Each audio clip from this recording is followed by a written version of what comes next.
sure enough, they stayed right on us. As soon as I put off on down, I slowed down. I started waving to people, and they peeled off and went back to where they was going, you know. So, yeah, so it was very important. But your rich question, I mean, they did a lot of things to make us look like, you know, we were thugs or bank robbers or whatever, you know.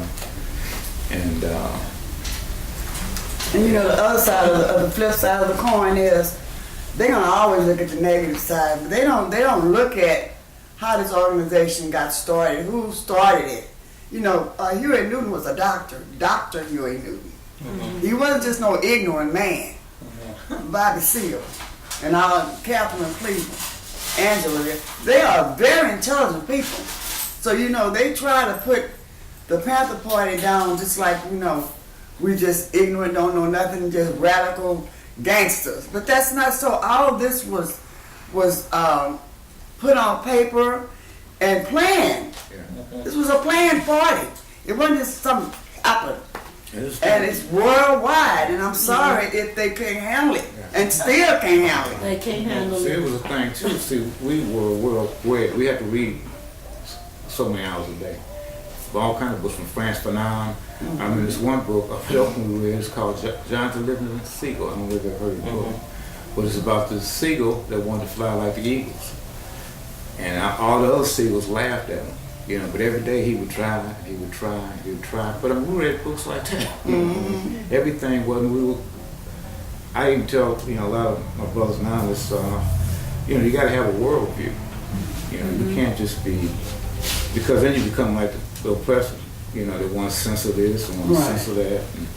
And, so it's all about educating. I mean, it's just like.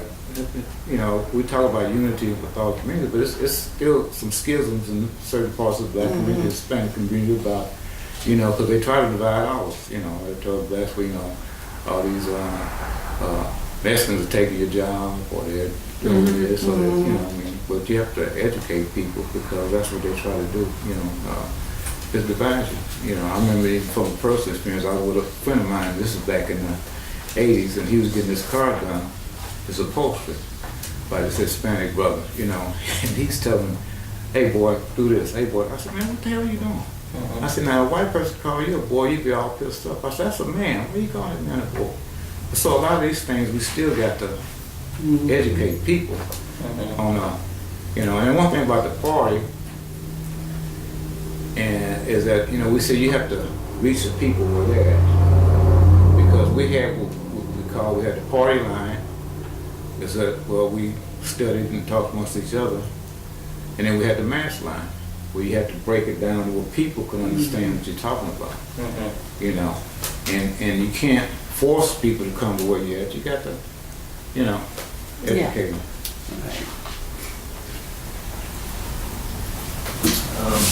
As veterans of the struggle, like y'all having quick words of advice to modern activists? Or anything that you see lacking in the modern movement? Lacking in what? In the modern movement? I think y'all do great. I really do. I do. I think they're out there marching, and because we've been to several marches with you. You have to agitate. But I tell people, like I tell my speakers, you got to go, like in Third Ward, and in every community they have an area called the bottom. It's called the bottom. That's where the poorest people live at. A lot of people, I'll ask them, have you ever been to the bottom? Have you ever tried to? That's where your soldiers are. Because they hurting. And a lot of people afraid to go down there. But you got to go to the people. Rallying and protesting and all that stuff is fine. But you got to knock on doors and you got to look people eye to eye. I mean, that's what we did. We knocked on doors. When we sold the paper, we just didn't stand in front of stores. We went through the neighborhood, knocked on the door, hey, you gotta, like I say, you gotta reach the people where they're at, because it's like the Lord told me one time, it's all right to protest and all that, but once the protest is over, what do you come back to? Right. Also, I think it's important, all of us can say, oh yeah, we're disgusted by all these police killings and stuff that's going on. we're also disgusted by what's going on in occupied Palestine.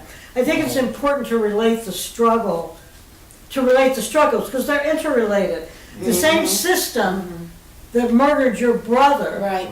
is the same system that's executing people in Huntsville. It's the same system that's occupying countries all over the world. It's all related. So I think it's important to have an overall perspective and, relate to people with where they're at. I know that people in my neighborhood are pissed off because it's becoming gentrified. Oh, I I mean, know. the nerve of these people trying to destroy a long-established neighborhood. But then when I talk to some of my neighbors, I say, that's the same system, though, that's doing this and this and this. So I think it's important to relate the issues. But what we didn't have back then, well, I say it's great, is social media. You know what I mean? We could knock on doors, and we need to knock on doors now. But we didn't have cell phones and, videos where you could see across the country and what's going on to open up the people's minds as to what's happening and let the people know what they got to do and need to do. We have, 2 or 3 more million people on the planet. You know what I mean? So it's important that we step up. And it's good that we have all this social media so we can see what's going on. Right. So I never would have known this slavery coming back again as they doing. And if it wasn't for social media, when anybody gonna tell me, they selling slaves again? Well, I didn't know. Just watching my phone and the television and, to let me know. So I think that's the only difference between now and then. We have a vast amount of information that come to us. And if we're gonna sit there and it's coming to us and just sleep, that's terrible. When you got the information coming to you, get up and do something. Find somebody. We've got young comrades in Durham, North Carolina, who recently toppled a Confederate statue. Yeah. And hopefully we can bring Takia, the woman that climbed up and put the rope up, to Houston to speak. But thanks to social media, people made so many calls to the DA's office and so on that they've dropped the felony charges against everybody. Now, they still have serious misdemeanor charges. It ain't over. But that was one thing that social media helped with, because people all over the doggone place were calling the district attorney. And I know when I finally got through one day, I said, "Are you familiar with this case of the people pulling down the statue?" She says, "Honey, I've been on the phone all day talking about that." And I'm like, "Okay, honey, I'm glad." And I just want to add to that, those charges need to be dropped. So, social media's, I like going door to door myself. Because that's how that's all in it too, Gloria. That's right. good. I mean, that's how I grew up politically. So there's definitely still value in that. Yeah, it's definitely still, but I'm just saying we have a more, outreach to social media, but that's always great to do that. The best way. One of the groups that was active in Houston in the 70s was the people that supported the farm workers. Oh, yeah. And there was the grape boycott, and then there was the lettuce boycott. I know during the early 70s, people in Workers' World were assigned to a certain grocery store, and every Friday we were out front talking to people, telling them about the conditions of the farm workers. But before we did that, we'd always go in and we put the lettuce in the freezers or behind stuff so you couldn't find it. We did all kinds of guerrilla stuff that was a lot of fun. And then when the Texas farm workers split and formed their own union down here, because I guess, I don't remember all the details. I guess they thought Cesar Chavez wasn't doing enough in Texas, so they formed the Texas Farm Workers Union.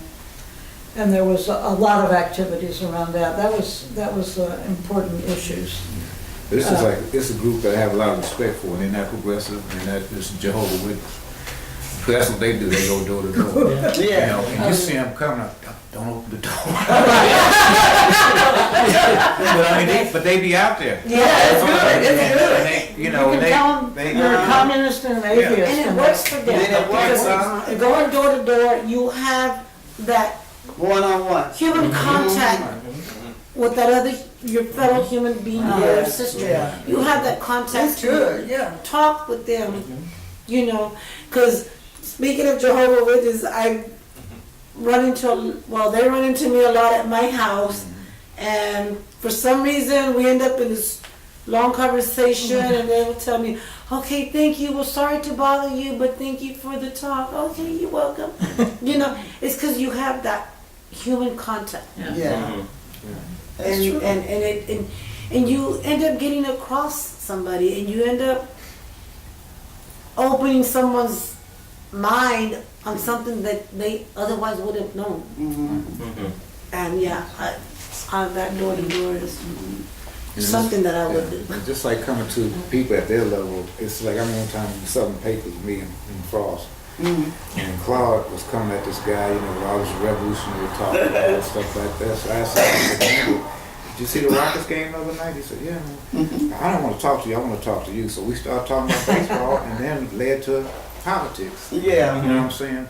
But a lot of people, they get turned off if you come at them with, you know, Yeah. you know. You had a question? Yeah, you said that y'all were full-time, that you didn't have jobs. Was that everybody, or was it like just the Everybody. core? That was Or everybody, yeah. and you just all lived in the space? We lived communally. Yeah, we lived communally, and so you had, and everybody had signs. Majority of the comments would go out selling the paper, with downtown, anywhere, door to door. You had, and I don't know why we called it this, but it was called the officer of the day. So, because the office up during the daytime, you know, we didn't have our door closed, it was open. You come in, it would be somebody at the desk, and whatever you needed or whatever. And I said, I don't know what we call officer of the day, because usually it was the same person. Most time it was Ruby. So her time was not just that, but like when the cameras came in out the field, you know, we had dinner ready and that kind of thing. She took care of the bills and all that, you know. And so everybody had a assignment, but it was 24 hours, 7 days a week you were pampered. You weren't. Now we had community workers, and that's how I started. I started as a community worker. I was in college, and I would go downtown Los Angeles with this comrade James Palmer. We'd go downtown selling papers. I used to go down every Saturday, you know, and then I would go to, we had PE classes, political education classes every Wednesday. And I would go to political education classes and that type of thing. And the classes would, most of the time would be on current events that was happening, and sometimes we'd be reading from a book or reading from the pamphlet paper. And seeing what would impress me, because, I mean, I was just like, I remember my stigma that people had, because I was in high school, and people in high school, I mean, in Los Angeles, we walked out several times with demands. The whole school would walk out. And I remember I used to wear a black beret to school. So my mama told me she wanted me to stop wearing that. And she said, well, you know, I support everything the parents are about, but I don't want you getting hurt, you know. So I hid it and I started wearing it, you know. So she found and she cut it up. She cut it up. But to show you, make another point is how bad the FBI wanted to destroy the party. I was a college student. I guess I was going out on weekends selling papers. And I'm back in my room at the house on one weekend. My mother comes back there and she said, there's two gentlemen in the living room they want to see. They're from the FBI. I'm like, man, stop kidding. FBI, who am I? You know? And so and she said, no, I'm serious. So I started thinking about, what the hell do you want with me? And I said, maybe they, you know, heard me talking about smoking weed on the phone or something. So I get up there. Sure enough, there's two white guys sitting there. They pull out their little leather badges and everything. So they had a little folder with all these pictures. First thing they asked me was, I remember back from the party. And I said, no, you know. And they said, well, we got some pictures. We want you know, this person. You know. So the thing that my mother, that's why I was saying, my mother, she stopped them. She said, well, wait a minute. She said, J. Edgar Hoover says that the Black Panther Party is the greatest threat to the security of the United States and the history of the United States. She said, well, what about the mafia? And so they said, well, you know, and they started playing the salt and pepper thing. You know, they said, well, you know, Panthers, they do a lot of good things. They feed the kids, they do this. But, you know, when they start talking about this violence thing, but then what really got me, and really would push me further in the one to join the party is when they would leave. They said, well, John, we'll tell you what, you know, you stay in school, when you get out of school, you get you a good job, and you'll never hear from us again. I'm like, what the, these was trying to tell me how to live my life. If I just stay on this straight and narrow path, that I'll be all right, you know. So, you know, it really pissed me off. I know when I got to Oakland, they asked me, they say, can you cook? I say, yeah. But I was only 15, going on 16, something like that. And when I saw the amount of people I had to cook for, I couldn't back out. I had never cooked for that many people before. So they went, guys, we're gonna eat spaghetti tonight. They already had cooks there, the ladies to cook. I guess they was trying me out. So I put the water on, knowing how to make spaghetti, but I didn't put oil in it, nothing like that. By the time I got back to those spaghettis, Lord have mercy, looked like I made paste. Yes, that happened to me. I cried so hard. So the brothers, they said, well, we got a store across the street. We're going to go get some bologna and stuff. We're going to eat sandwiches tonight. But the sisters, they talked about me. I said, remember constructive criticism. And in me on this time, constructive criticism is what I need right now. But then what they did was, we had a dock that we loaded all the Panther papers on, and they had a truck. I big was that truck? It was like It's like a big truck. big old truck, and I mean, they used it for glue. They used my spaghetti for glue. They didn't waste it. There was like 10 of us in a line throwing papers to the truck. By the time the papers got to the truck, they wrapped them in brown. And there go my spaghettis. I said, at least it's working. But after that, they put me on the desk. I could type pretty good, like 75 words for mistakes. So I started typing addresses. They kept me out the kitchen. It was fun. It was fun. But all those papers, they was going all across the country. So we made it. They made it. We had a circulation of about maybe 150,000 papers, and it came out every week. And that was a major task. Huh? In Houston? No, nationwide. 100,000? 150,000. That's good. And that's another place where they tried to stop. You know, like we had to move the distribution center several times. At first it was in San Francisco, and they set the building on fire. And then we moved it to New York, and a couple of convicts got killed, and then we moved it to Chicago.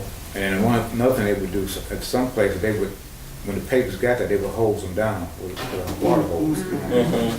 But they tried all kind of means to stop it, and that was a task, just getting the paper out. I mean, at one point I was in charge of photography for the paper, and I mean, especially during the campaign when Bobby Seale ran for mayor and Lane Brown ran for city councilman. I mean, it was a long day because you were out there with them all day long, and we had to come back and develop the film. Then you had to let the film dry, then you had to make proof sheets. Then we had to send the proof sheets across the hall to the editor and the writers, and they'd choose with the pictures they want. Then you had to go back and print up the picture, and they said, well, no, we don't want this one, go do this one. And then of course you had to do your shift at night, with security. So everybody had, I mean, it was hard work. And that's the thing about it. People see the romantic side. Yeah. It was very, very hard work. And a lot of people joined the party because of that. They thought it was, all sensational, romantic. But once they saw it was hard work, hey, man, I can't do this, And so. But what I've often wondered about the people that we had a lot of soldiers in there, like Bunty was in there from day one, a long time soldier, and I had my experience is just like me tasting my first ice cream cone, and I'll never forget it because it was in my soul. The Panther Party was just in my soul. And no matter how seniority, how long I was, or how short I was, that was my party. But I've often wondered about like when you see the marches and the support of Huey and the support, where are all the people? I mean, it was like millions, thousands, thousands of people supporting. And you wonder, where are these people? I mean, where are they released now? What are they doing? These are the people that held up people like Bobby Seale and Huey Newton and, Eldridge and Catherine and, where are these people at? You know what I'm saying? Yeah. I wondered about that. Everybody didn't work hard in the party, but a lot of people, if it wasn't for that little man, that they stood on their backs to support them, you know what I'm saying, we wouldn't be where we were. Just a little man, where are they? Maybe those are just the people that come out when we need them and think like we think. And when we get to where we're going, they go back home. I don't know, but I've often wondered about them. Because we had millions of people to support us. Not only us, a lot of, radical groups. I've often wondered about that. Why was Louis Welch called Hitler, Little Hitler? What kind of things happened? He was a racist. Oh, they were very. Herman Short and Louis Welch, they were very rude. And the thing about it, at that time in Houston, the mayor and everybody in the city council, they were real estate people. It's just like when Intercontinental Airport, where it's at right now, they built that years ago. There wasn't nothing out there. They all had property out there. They all, they were crooks. They all had property out there. Every one of them were real estate agents. Even one black one, Justin Robinson, he was real estate agent. Yeah. But they were very, especially Herman Short. Oh man, he was just. The Houston police force was just notorious. I mean, He wasn't a black police officer on there. It was a few of them on there. I think it was one. They had a few detectives there, but we were talking about they had these two detectives. One of them we called Appleboo because he had this big old butt. And the other one, I forget his name, but they were two blacks that whatever they assigned would just fuck with us, and around that neighborhood, We had people assigned to us. The cops, it was the Criminal Intelligence Division cop, but he would follow us to the grocery store. When you say us, My ex and I. His name was Philip Rodriguez, and my ex is Alex Rodriguez. And I remember he was following us one day, and Alex stopped the car. I said, "What are you doing?" So I'm gonna go talk to this guy. Tell him, why don't you go fight crime or something? So he walked by there, and he's back to the cop car, the plain undercover car, and he said, "Look, Philip, hopefully we're not related, but I just want to let you know you're a disgrace to the Rodriguez name. You need to go get yourself an honest job." But he still followed us for a while. And then for a while we had somebody listening to all our phone calls. Yeah. And I was talking to my friend Jerry, and she and I were discussing something, and I asked her something, and I heard this male voice answer. And I'm like, "Girl, was that you?" She goes, "No, who's on this phone?" I'm like, "I don't know." So we got together and planned a demonstration at Moody Park, not on the phone, a demonstration at Moody Park that wasn't for real. And then we decided to talk about it on the phone. And then we went up to the park and watched all the cops show up. I don't know how long they were listening to our conversations, but it wasn't like we were doing anything illegal, but talking about revolutionary politics and building the struggle and so on. But we were, I guess we were all a big threat to them. And hopefully we still are. Yeah, that's what we used to say. That they ain't fucking with you. You ain't doing something right. Yeah. Because if you're doing something right, then you get their attention. Yeah. No. No more questions? I guess that's a good spot to end then. It is actually 7:20. Oh my God. Yeah. Oh my God. Oh, it's dark out. Thank you all so much. Thank you. Is there any last words? Just keep the baton rolling. The struggle continues. You can kill a revolution, but you can't kill. You can kill a revolutionary, but you can't kill a revolution. That's right. Thank you so much. Okay, And thank you. unity is very important. I